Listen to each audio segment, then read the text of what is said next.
Welcome to Blizzard Fire. We hope this video helps fire up your solution. Measure and assemble ingredients first.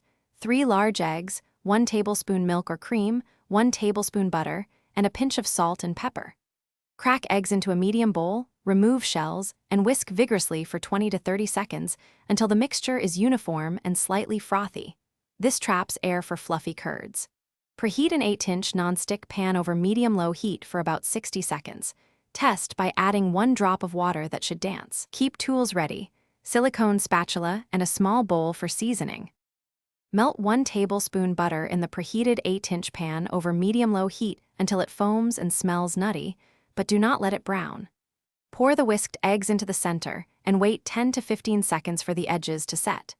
Using a silicone spatula, push the eggs from the edges toward the center every 10 seconds, folding gently to form large, soft curds. Continue for 2 to 3 minutes total. Remove the pan from heat when the eggs are still slightly glossy and runny, as residual heat finishes them. Once the curds are soft and slightly glossy, transfer the eggs off heat immediately. Residual heat will finish cooking in about 30 seconds and prevent overcooking.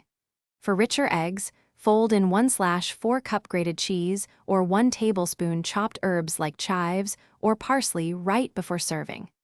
Season to taste with extra salt and pepper or a dash of hot sauce. Leftovers must be cooled and refrigerated within 2 hours and reheated gently on low heat to preserve moisture and texture.